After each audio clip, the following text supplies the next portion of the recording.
देवाच्या वचनाकडे आपण लक्ष लावूया.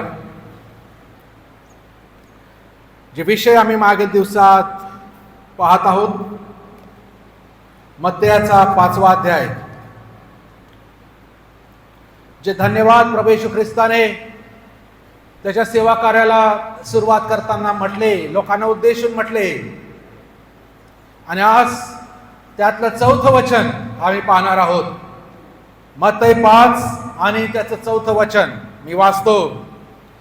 जे शोक करीतात ते धन्य, कारण त्यांचे सांत्वन करण्यात येईल. जे शोक करीतात ते धन्य, कारण त्यांचे सांत्वन करण्यात येईल. शोक, रडणं यांचं नातं मानवासोबत जर आम्ही पाहिलं, त्याच्या जन्माच्या वेळेपासून, म्हणजे मनुष्य जेव्हा जन्माला येतो तेव्हा तो कसा येतो? रडतच येतो. आणि या जगातून तो जेव्हा जातो तो कष्टी, दुःखी, शोक किंवा रडतच तो जातो. असं एकंदर मनुष्याचं आयुष्य या शोकावर, या रडण्यावर मुळी सर्व आपण पाहतो की आधारलेलं आहे. आणि मनुष्याचं जीवन हे कष्टाने भरलेलं आहे.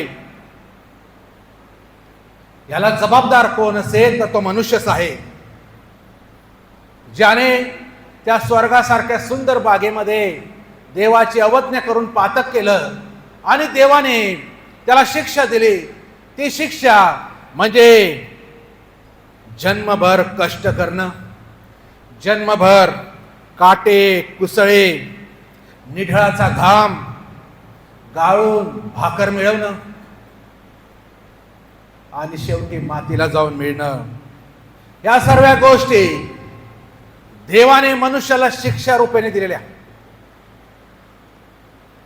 जेव्हा मनुष्याने अपराध केला, पाप केलं, तेव्हा देवाने त्याला सांगितलं की भूमी आता काटे आणि कुसळे उगवेल, उपजवेल.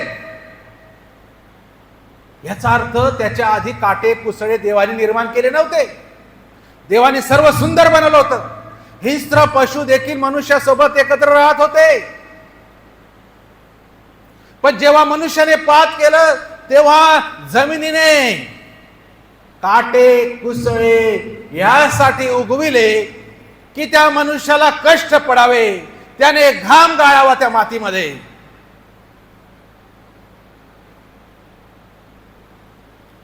मी ह्या विषयाची स्टडी करत असताना एक गोष्ट माझ्या लक्षात आली. जो शाप देवाने मनुष्याला दिला की भूमी काटे कुसळे उपजवेल, तो शाप, तेच काटे प्रभू येशू ख्रिस्ताच्या मस्तकी रुतले. म्हणजे ते शाप प्रभू येशू ख्रिस्तावर काटे त्याच्या मस्तकी रुतले.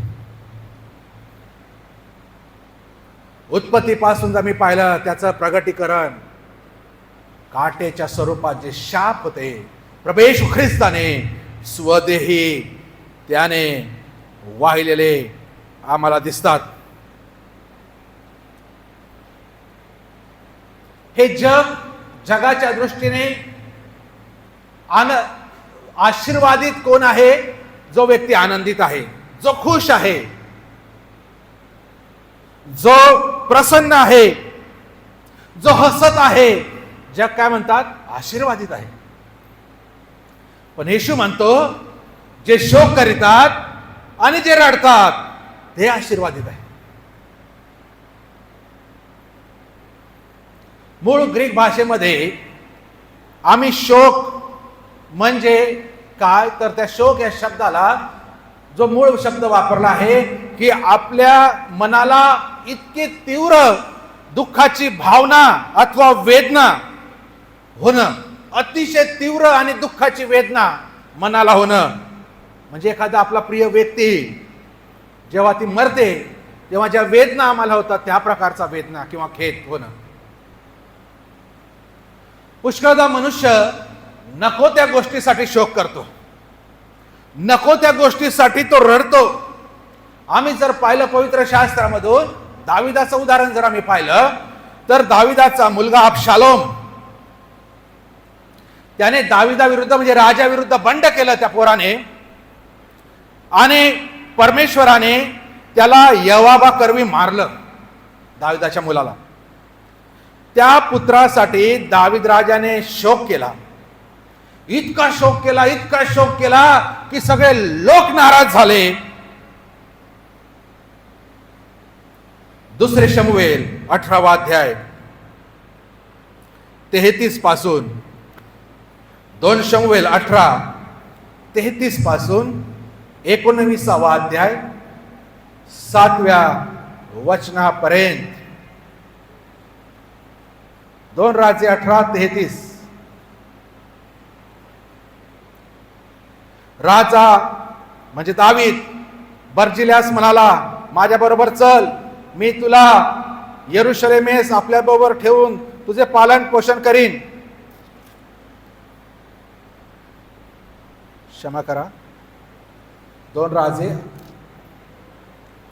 क्षमा करा, 2 शमूएल 18 आणि 33 पासून. तेव्हा राजा फार गहिवरला आणि वेशीवरच्या कोठडीत जाऊन रडला. जाता जाता त्याने हे उद्गार काढले, माझ्या पुत्रा अबशालोमा, हाय रे हाय, माझ्या पुत्रा, माझ्या पुत्रा अबशालोमा, तुझ्याबद्दल मी मेलो असतो तर बरे होते. हाय रे अबशालोमा, माझ्या पुत्रा, माझ्या पुत्रा. 19वा अध्याय. अबशालोमासाठी राजा विलाप करत आहे असे यहोवाच्या कानी आले. राजा आपल्या पुत्रासाठी दुःख करीत आहे असे लोकांनी ऐकल्यामुळे त्या दिवशी तो विजय सर्व लोकात शोकरूप झाला. युद्धात पराजित होऊन लज्जेने तोंड लपवितात त्याप्रमाणे लोक लपत छपत नखरात आले. राजा आपले मुख झाकून मोठा विलाप करत म्हणाला, हाय रे माझ्या पुत्रा अबशालोमा, अबशालोमा, माझ्या पुत्रा, माझ्या पुत्रा. योआब घरात राजापाशी येऊन म्हणू लागला, आपल्या सेवकांनी आज आपल्या पुत्रांचा, कन्यांचा, पत्नींचा आणि आपल्या उपपत्नींचा प्राण वाचविला आहे. त्या आपल्या सेवकांचे तोंड आपण आज काळे केले आहे. आपण आपल्या द्वेष्ट्यांवर प्रेम करीतात आणि आपल्यावर प्रेम करणाऱ्यांचा द्वेष करीतात. आपण आज असे प्रकट केले आहे की सरदार व सेवक हे आपणाला काहीच नव्हेत. अबशालोम जिवंत राहिला असता आणि आम्ही सर्व मेलो असतो तर आपणाला बरे वाटले असते असे मला आज समजून आले आहे. तर आता उठून बाहेर जा आणि आपल्या सेवकांचे समाधान करा, नाहीतर मी परमेश्वराची शपथ घेऊन सांगतो की आपण बाहेर न गेला तर आज रात्री आपणाजवळ एक सुद्धा मनुष्य राहायचा नाही आणि बाळपणापासून ओढवले नाही असे संकट आपणावर ओढवेल. युद्धामध्ये जिंकून आला राजा तरी तो आपल्या पुत्राबद्दल इतका शोक करत आहे की संपूर्ण प्रजा युद्ध जिंकून सुद्धा तोंड लपत लपत फिरत आहे आणि तोंड काळं करावं तसं राजा लपून बसलेला आहे, कोपऱ्यामध्ये शोक करत आहे. आणि यावा म्हणतो, माझ्या जीविताची शपथ, आज जर आपण बाहेर आला नाही तर एकही मनुष्य आपल्या सोबत राहणार नाही. बालपणापासून ओढवलं नाही एवढं मोठं संकट मग येणार आहे. पुरे झाला हा शोक. राजा दावीद यशस्वी राजा होता, पण एक अयशस्वी पिता म्हणून पुढे येतो. जरी तो चांगला राजा होता पण आपल्या लेकरांच्या बाबतीत तो चुकला. त्याचेच लेकर त्याला मारण्यासाठी, त्याचा जीव घेण्यासाठी टपले आणि तो अधिक दुःखाने रडत आहे. त्याच्या उलट आपण अब्राहामाचं दुःख बघतो. उत्पत्ती 23 मध्ये सारेचा मृत्यू झाला तर तो शोक करतो, पण त्याबरोबर नंतर सर्व क्रिया पण तो त्याचे कर्तव्य तो पार पाडतो. तो शोक करतच डुबून बसत नाही.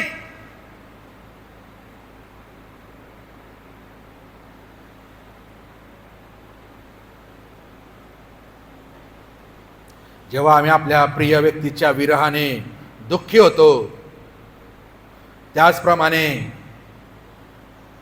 जसा दावीद दुःखी झाला त्याप्रमाणे का आम्ही त्याच आमचे प्रिय लोक जेव्हा जिवंत असतात आणि जेव्हा ते देवाच्या सानिध्यात नसतात, देवाबरोबर त्यांची नाळ जुडलेली नसते, मग ते आमची लेकरं असेल, आमचे पुत्र असेल, आमच्या कन्या असतील, आमचे बंधू असतील, आमच्या भगिनी असतील, तेव्हा आम्ही शोक करतो का? मेल्यानंतर शोक करून उपयोग नाही. जिवंत असताना शोक करतो का? आणि जिवंत असतानाच शोक करावा. मेल्यावर शोक करून फायदा नाही. दाविदाने चूक केली, एवढी मोठी चूक, एवढं दुःख त्याच्या प्रिय पुत्रासाठी. अबशालोम इतका सुंदर, इतका देखणा, त्याची कीर्ती लिहिलेली आहे, त्याचा अतिशय प्रिय असा मुलगा, त्याच्यासाठी तो दुःखात डुबून गेलेला आहे.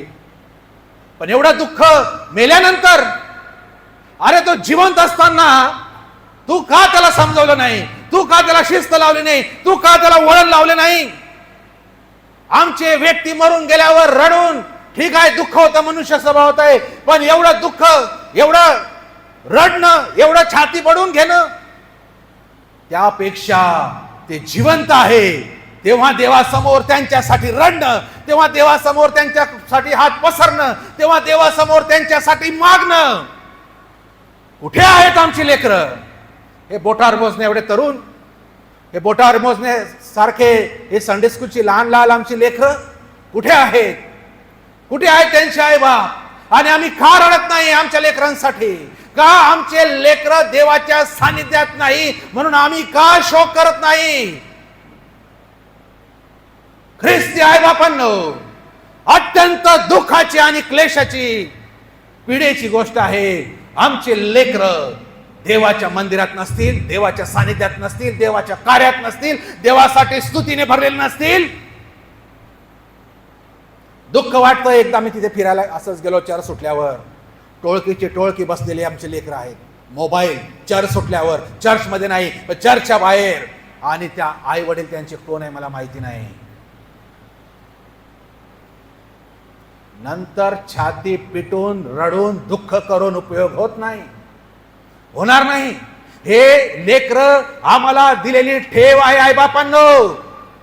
उगीच लग्न झालं, लेकरं जन्मास घातणं हे कर्तव्य आहे का? ही एक जबाबदारी आहे. आमचे लेकरं देवाच्या सानिध्यात वाढवणं, इतकं परफेक्ट, इतकं मजबूत, इतके संस्कार, देवाच्या वचनावर आधारित असलेल्या गोष्टी त्यांच्यामध्ये शिकवणं, का ते त्यांच्या वृद्धावस्थेत देखील त्यापासून परावृत होणार नाही, त्यापासून दूर जाणार नाही. म्हणूनच हे तिथे पळून गेली, तो तिथे निघून गेला. हे का होतं? कारण ते आई वडील ते चुकलेले आहेत, त्यांना त्या गोष्टी सांगायला, आणि मग आम्ही नंतर रडतो.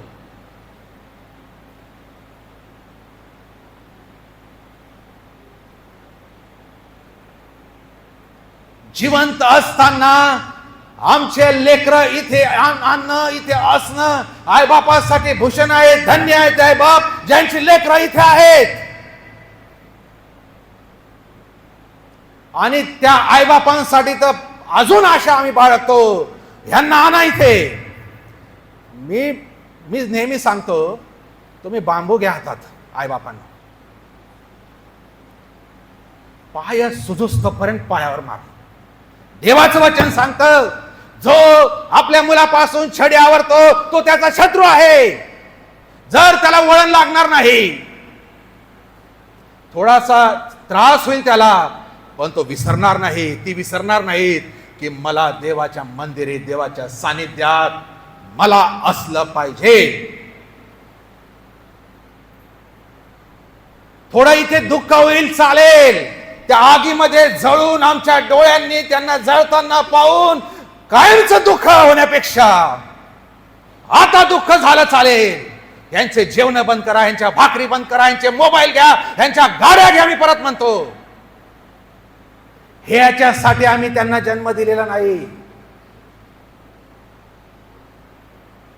आणि देव त्या प्रत्येक आईकडून देव त्या प्रत्येक बापाकडून त्या दिवशी हिशोब घेईल. आमच्या खात्यावर काय हिशोब आहे आज?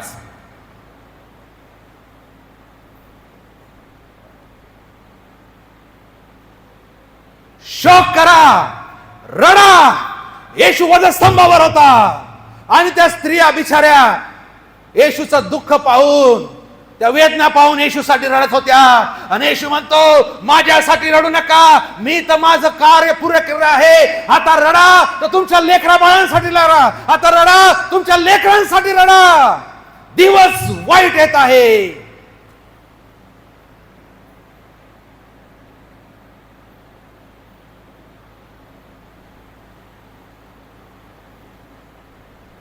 गमत नाही. एक एक वचन या ठिकाणी लिहिलेलं खरं आहे. मी तर म्हणतो पंचांना की एक भारा बांबूचा घेऊनच या पुढच्या रविवारी. चर्चमध्ये सुटल्या एकेकाच्या हातात द्या, बापांच्या, आईच्या. जो कोणी ते सापडल त्यांना पायावर मारा.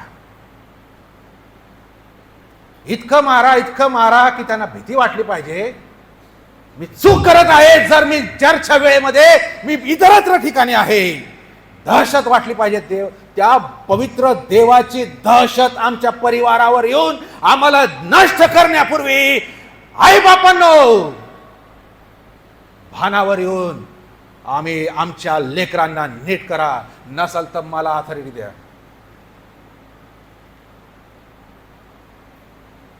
आध्यात्मिक बाप म्हणून आमची जबाबदारी आहे. जर बायोलॉजिकल बाप चुकत असेल, आमची पिढी, हे बघा आमचे वयस्कर लोक चर्चमध्ये आहे हो. कारण काय आहे आमच्या पिढीपर्यंत? कारण आमच्या आईबापांनी कुठेतरी आम्हाला मारलं आहे. त्यावेळेस त्या वयामध्ये चुकले तेव्हा मारलं की नाही? भीती होती बापाची, दरारा होता. आम्हाला तर आम्ही न केलेल्या चुकांविषयी मार बसायचा.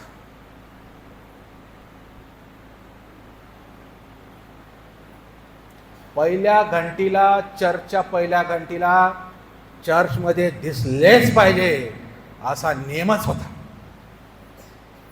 पाळत बी नसेल तरी आम्ही तिथे जाऊन पहिले बसले पाहिजे. जे आम्ही लेकरांना वळण लावतो, संस्कार घडवतो त्यांना लहानपणापासून, ते थेट त्यांच्या जीवनभर चालतात, ते त्यांच्या लेकरांवर देतात. पण आजकालचे आई वडील स्वतः येत नाही, लेकरांचं तर सोडा. मोबाईल देऊन दिला, त्यांना गाड्या घेऊन दिल्या, आम्ही त्यांचे लाड पुरवतो असं आम्हाला वाटतं. चॉकलेट देतो, जे मागतात ते आम्ही देतो, ठीक आहे. पण जे देव सांगतो इस्रायल लोकांना, त्याने निक्षून सांगितलं होतं, तुमच्या लेकरं बाळांना शिकवा. आणि हेच कारण आहे, ही संख्या आहे रोडावलेली. आणि अजून संधी गेली नाही. शोक करा, रडा. कोणासाठी रडा? आमच्या लेकरांसाठी रडा, आमच्या कुटुंबातील व्यक्तींसाठी रडा. जो व्यसनाधीन आहे त्याच्यासाठी रडा, जो देवापासून दूर आहे त्याच्यासाठी रडा. त्याच्याकडे शोक करा. आणि जेव्हा आम्ही शोक करतो, जेव्हा आम्ही देवाकडे रडतो, तेव्हा देव आमचे अश्रू पाहतो. आणि त्याने लिहिलं आहे, आमचे एक एक अश्रू त्याने त्याच्या बुदलीमध्ये त्याने भरलेले आहेत. एक एक अश्रू हा साधा नाही, एक एक अश्रू साधा नाही. रडणं म्हणजे गंमत नाही.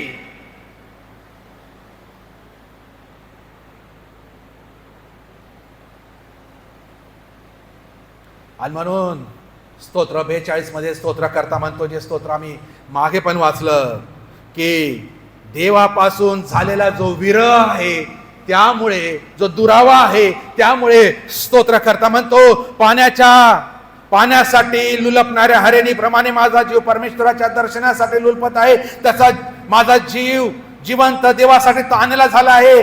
देवासमोर मी कधी येऊन त्याचे दर्शन घेऊ असे त्याला झालेले आहे. परमेश्वराचे दर्शन नाही, म्हणून तो म्हणतो, अहो रात्र माझे अश्रू माझा आहार झालेले आहेत. अहो रात्र तो रडत आहे. आता त्याचा आहार त्याचे अश्रू आहे. कशामुळे? देवापासून झालेला दुराव्यामुळे.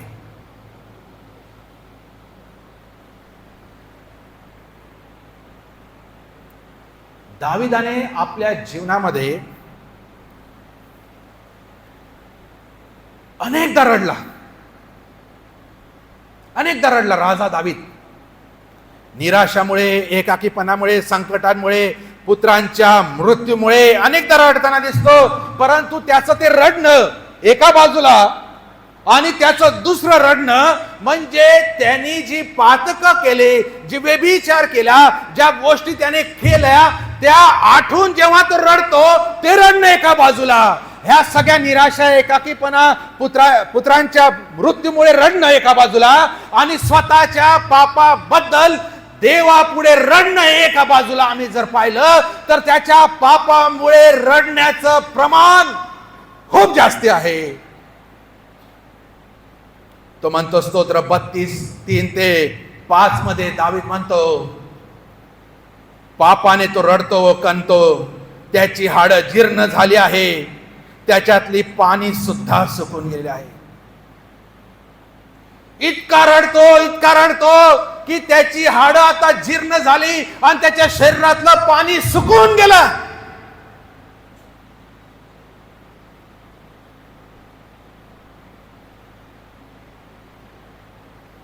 किती रडला असेल.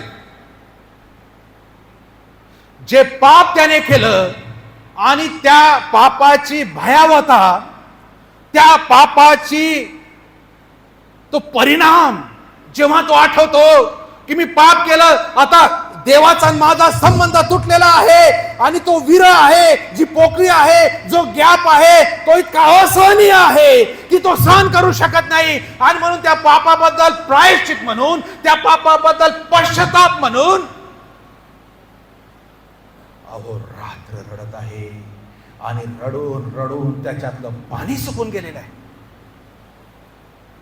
डोंगरावरील प्रवचनामध्ये येशू जेव्हा सांगत आहे, जे शोक करतात, जे रडतात ते धन्य, म्हणजे तो शोक तो हा आहे पापाबद्दल प्रायश्चित करण्यासाठी केलेलं रडणं. सय्यारा पाहून रडत हे बेहोश पडत ते रडणं नाही. तरुण लेकरं त्या थिएटरमध्ये तो एक पिक्चर पाहून बेहोश होऊन राहिलेले आहे. आताही पाठवले तर 2-4 बेहोश होतील. देवाच्या सानिध्यात नाही, ते नका सांग. या जगामध्ये जेवढे प्रेम आहे, जेवढ्या प्रीती, आम्ही ज्यांना प्रीती म्हणतो, जे कोणी आमच्यावर प्रेम करतात, जे कोणी असो, प्रियानो, त्या सर्वांच्या पलीकडे, त्यांच्या वर माझा येशू माझ्यावर प्रीती करतो. आणि जेव्हा माझ्या त्याचा ताटाटूट होते माझ्या पापांमुळे, तेव्हा मी बेहोश होतो, तेव्हा मी रडतो. मी इतका रडतो नाही, मला काय पडले नाही. एक काय ते इमोशन होऊन लोक बेहोश होऊ राहिले, कारण ते तेवढे अटॅच आहे त्याच्यामध्ये. आम्ही पण एवढे अटॅच जर आमच्या येशूमध्ये झालो ना, आम्ही तुटून जाऊ त्याच्या प्रीतीसमोर. एवढी प्रीती कोण करतो का हो? असं जेव्हा मला समजेल ना, तेव्हा त्याच्या प्रीती पुढे कोणतीच प्रीती नाही. आणि माझे अश्रू मग थांबणार नाही. रडणं आणि शोक करणं स्वतःच्या पापासाठी हे अपेक्षित आहे जेव्हा येशू सांगतो. आम्ही जर दुसरं उदाहरण येशूचंच पाहिलं तर जेव्हा येशू आपल्या शिष्यांबरोबर एका शिष्याच्या घरी बसलेला होता, एक व्यभिचार करणारी स्त्री तिथे आली. लुकाचं शुभवर्तमानाच्या 7व्या अध्यायामध्ये ही गोष्ट आपल्याला पाहायला मिळते, 36 पासून पुढे. आणि तिचा शोक हा जिन्युइन आहे, तिचा शोक हा खराखुरा आहे. आम्ही तिथे बघतो ती येशूकडे आली.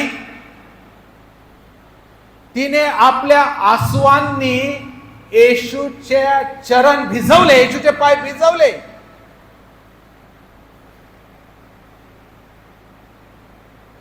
स्वतःला एवढं नम्र केलं आपल्या केसांनी येशूचे पाय पुसले,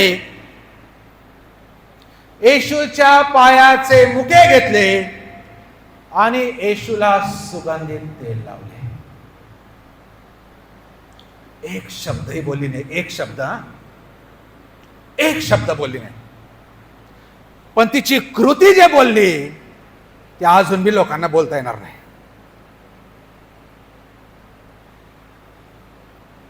पाय भिजवण्याप्रत अश्रू गाळले म्हणजे किती रडली असेल. तिने केलेले असंख्य पाप ती आठवून येशू जवळ आलेली आहे. येशूचे इतकं रडून ते पाप आठवून ते येशूचे पाय त्या आसवांनी भिजवले, आपल्या केसांनी ते पुसले आणि त्याचे मुके घेतले आणि त्यावर ते सुगंधित तेल, महागडं तेल. असं म्हणतात 1 वर्ष जर कमाई केली असती, आपण जर करतो 1 वर्षाची जेवढी कमाई असेल ती कमाई करून जे पैसे आहेत त्या पैशाच्या किमतीत असणारं तेल ते येशूच्या पायाला लावलं. काय पश्चाताप, काय ते रडणं, काय ती पापाची जाणीव, पापाची भयावहता आठवून येशूच्या प्रीतीकडे जाणं. तिथेच मनुष्य मेल्ट होतो, तिथेच त्याचे अश्रू निघतात. पण तिथे अजून एक गोष्ट घडली. जेव्हा ती तेल लावत होते येशूच्या पायाला, ते सुगंधित, तेव्हा शिष्यांना वाईट वाटलं. काय वाईट वाटलं आठवतं आपल्याला ही गोष्ट? काय वाईट वाटलं? काय बोलले शिष्य?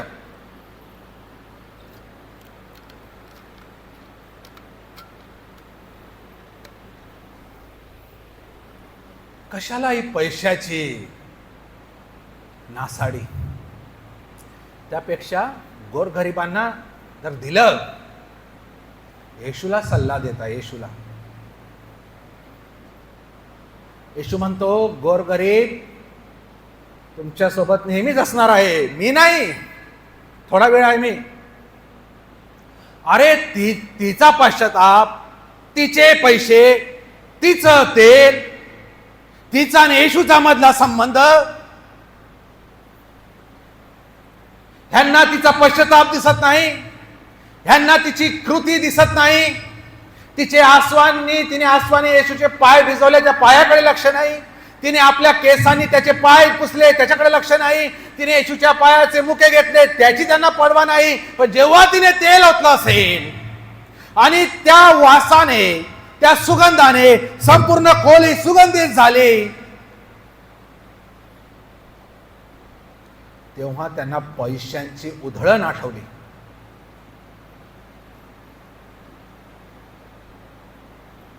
तिची कृतीची तुलना तिच्या पैशाबरोबर करण्यात आली. ही उधळण आहे, ही नासाडी आहे, हा अतिरेक आहे.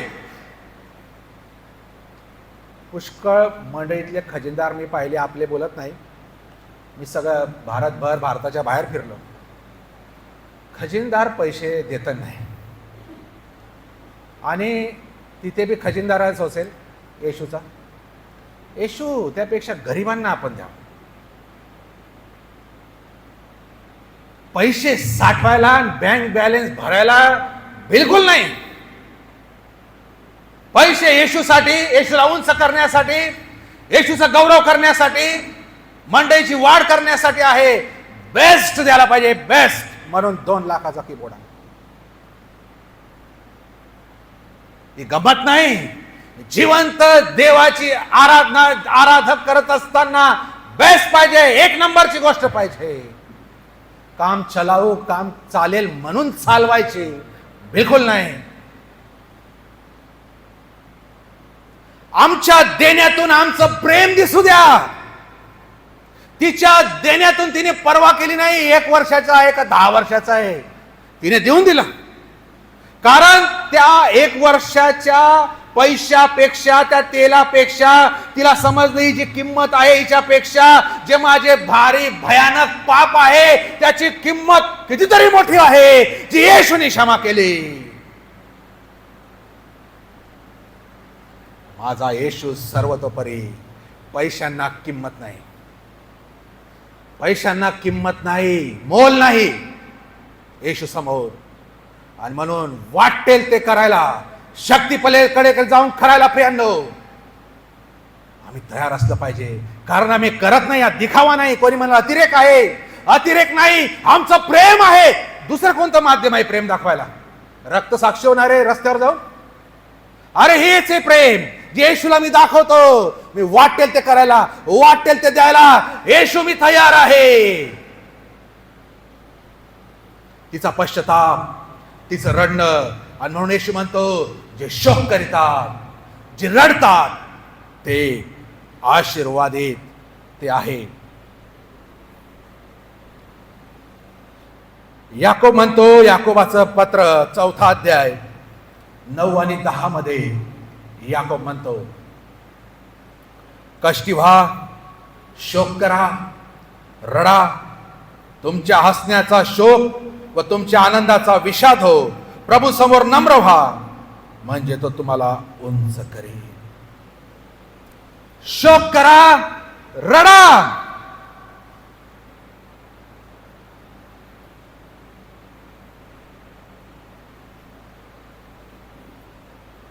येशया म्हणतो, येशयाचं पुस्तक 22व्या अध्यायामध्ये 12 आणि 13 मध्ये येशया म्हणतो, त्या समयी तुम्ही रडावे, शोक करावा, केस तोडावे, गोंताट नेसावे, असे प्रभू सेनाधीश परमेश्वर याने सांगितले होते. पण पहावे तो आनंद व हर्ष, बैल मारणे व मेंढरे कापणे, मांस खाणे व द्राक्षरस पिणे चालले आहे.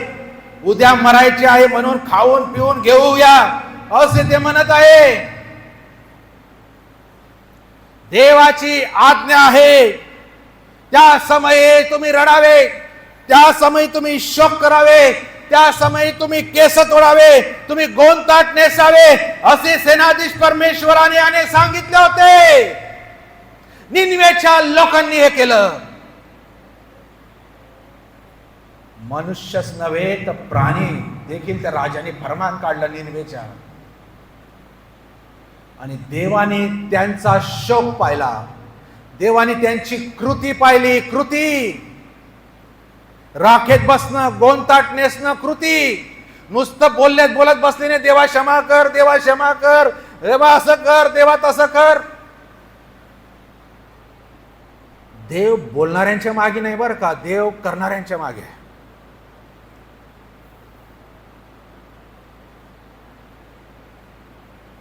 माझ्यासाठी माझे लोक काय आणि कितपत करू शकतात, त्या आमच्या कृतीतून आमची प्रीती दिसते. बोलण्यातून प्रीती दिसत नाही, कृतीतून प्रीती दिसते. आणि ती कृती, ती क्रिया देव बघतो. आणि जेव्हा देव बघतो त्या कृतीमध्ये किती प्रेम आहे, किती पश्चाताप आहे, किती शोक आहे, किती खराखुरापणा त्याच्यामध्ये आहे, तेव्हा देव स्वर्गातून बघतो आणि आमचा पश्चाताप त्याला ग्रहण होतो, त्याला मान्य होतो आणि तो आम्हाला क्षमा करतो. आणि येशया म्हणतो, त्या समयी तुम्ही शोक करावे, त्या समयी तुम्ही रडावे, त्या समयी तुम्ही केस उपटावे, त्या समयी तुम्ही गोंताट नेसावे. सेनाधीश परमेश्वराने असे सांगितले होते. पण पहावे तो काय? तुम्हाला रडायला सांगितलं, तुम्हाला शोक करायला सांगितलं, तुम्हाला केस तोडायला सांगितलं, तुम्हाला गोंताट नेसायला सांगितलं, तुम्हाला राखेत बसायला सांगितलं. आणि तुम्ही काय करत आहे? देवानी सांगून सुद्धा देव क्षमा करतो. क्षमा कशी करतो ह्याची प्रक्रिया पण तो सांगतो. असं असं करा, इतका देव बघा किती किती पुढे जातो क्षमा करण्यामध्ये. त्याने प्रक्रिया पण सांगितली. जर मला माझा राग शांत करायचा असेल तर तुमचा हा पश्चाताप मी बघतो. आणि ते सांगून सुद्धा हे लोक काय करत आहे? आनंद करत आहे, हर्ष करत आहे, बैल मारत आहे, मेंढर कापत आहे, मांस खात आहे, द्राक्ष रस पित आहे. उद्या मरायचे म्हणून खाऊन पिऊन घ्या.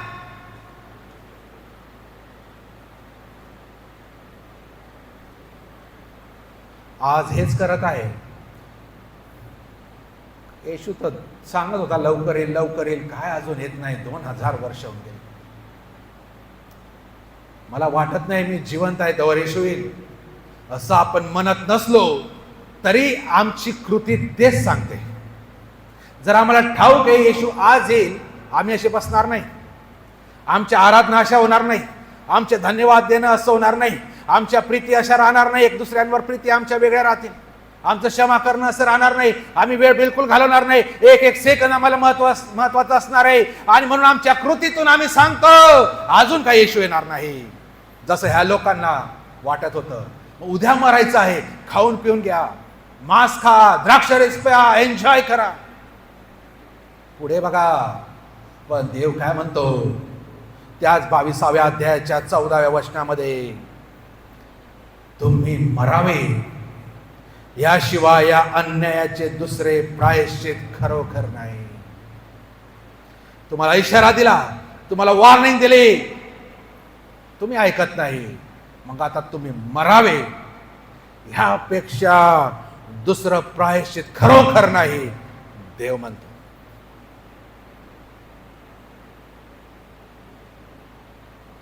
खरोखर मरायला कोणाला आवडेल? आणि शारीरिक मरण नाही बरं का, हे आध्यात्मिक मरण आहे. जे इथे शोक करत नाही, जे इथे रडत नाही देवासमोर, त्यांना नंतर अनादी अनंत काळासाठी तिथे रडायचं आहे. कुठे? अधोलोकात. परत ऐकूया, जे इथे आपल्या पश्चातापासाठी, आपल्या लेकरां बाळांसाठी, येशूनी सांगितलं आपल्या लेकरां बाळांसाठी, त्यांच्यासाठी रडत नाही, त्यांच्यासाठी शोक करत नाही, ते उद्या तिकडे जाऊन सदा सर्व काळासाठी रडणार आहे. मत्ती 13 आणि मत्ती 24 मध्ये लिहिलं आहे, तिथे रडणं आणि ते दात खाणं आहे. तिथे काय आहे? रडणं आहे. रडणं. कोणतं रडणं चांगलं? इथे पश्चाताप आणि आपल्या लेकरांसाठी रडणं चांगलं का तिथे कायमचं रडणं चांगलं? निर्णय आपल्या हातात आहे.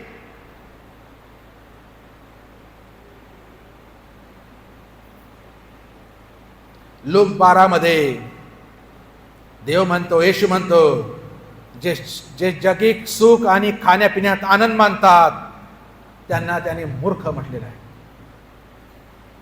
मूर्ख.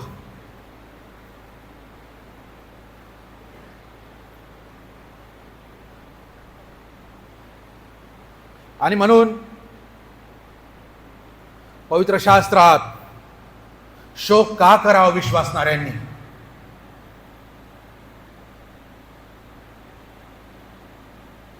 इर्मयाचं पुस्तक 9वा अध्याय आणि 1ल्या वचनामध्ये विश्वासणाऱ्यांनी शोक का करावा? इर्मया म्हणतो 9 आणि 1 मध्ये, माझे मस्तक जलसंचय, माझे डोळे अश्रूंचा झरा असते तर किती बरे होते. म्हणजे माझ्या लोकांच्या कन्येचा वध पावलेल्याबद्दल मी रात्रंदिवस अश्रुपात केला असता. आपल्या लोकांच्या दयनीय स्थितीबद्दल इर्मया किती चिंतित आहे. माझे मस्तक जलसंचय आणि माझे डोळे अश्रूंचा झरा झालं असतं तर किती बरं आहे. पाऊल सुद्धा म्हणतो, प्रेषित 20 आणि त्याच्या 31व्या वचनामध्ये पाऊल म्हणतो, तो म्हणतो की आपल्या लोकांसाठी तो रात्रंदिवस अश्रू गाळीत आहे. प्रेषित 20 आणि 31 मध्ये रात्रंदिवस अश्रू गाळत आहे. आणि इफिसकरां मंडळीतून तो वियोग घेत आहे. तेव्हा आम्ही बघतो प्रेषित 20 आणि 37 मध्ये त्याला आपले दुःख तिथे आवरले नाही.